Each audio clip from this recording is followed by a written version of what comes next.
Facts that were mentioned in the Quran way before they were discovered. The origin of the universe, brain anatomy, the prenatal development, sun revolves in its own orbit, the division of the two oceans, the formation of clouds, the shape of the mountains, the internal waves and the depths of the ocean. These facts were mentioned in the Quran 1400 years ago before the science proved them.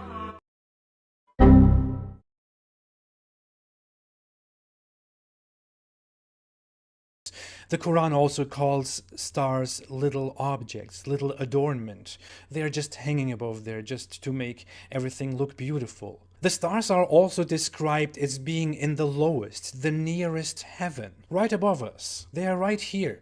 This is apparently what the author of the Quran thought stars look like. And yeah, stars are also missiles thrown at devils.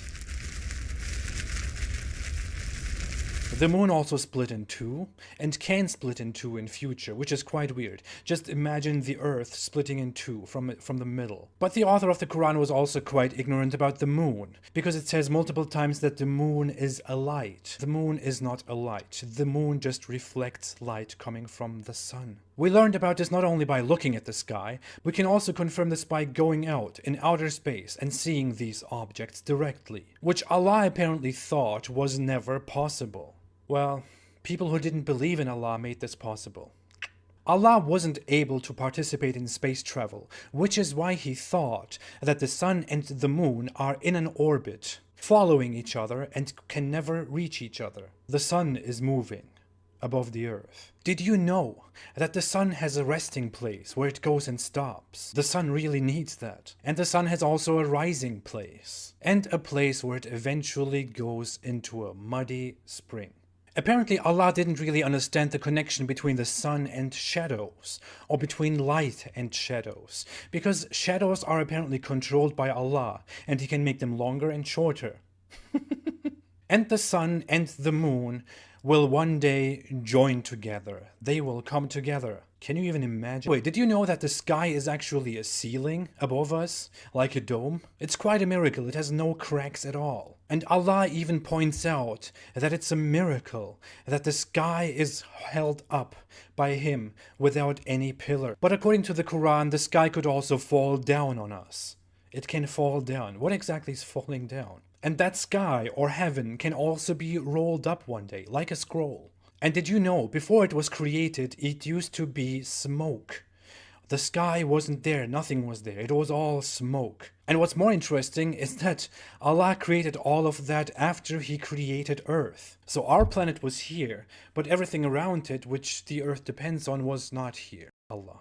As you can see, Allah is very merciful. He's so merciful that He also put mountains on our planet. He placed them on our planet, like this. And they prevent earthquakes. They prevent the shaking of the earth. We still experience earthquakes, but those are also a punishment from Allah for the evildoers. The Quran says it comes from between the backbones and ribs. Whom should we trust? Science that we can observe and confirm, or Allah?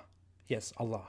That sperm, by the way, also turns into a clot of blood. That's part of the process when we are in our mothers, when we are coming into existence. Don't tell this to anyone, but we never become a clot of blood. That doesn't happen. The book that bones are formed before flesh, which is not true. Well, Allah thought about humans the way someone would think 1,400 years ago in the deserts of Arabia. He also thought that hearts have some special functions that people back then thought hearts have, like hiding their thoughts and secrets. When people say that about the heart, they don't actually mean that. Allah somehow uses that language as if it was true. Allah also said that there are barriers between waters, where salt water and sweet water don't mix.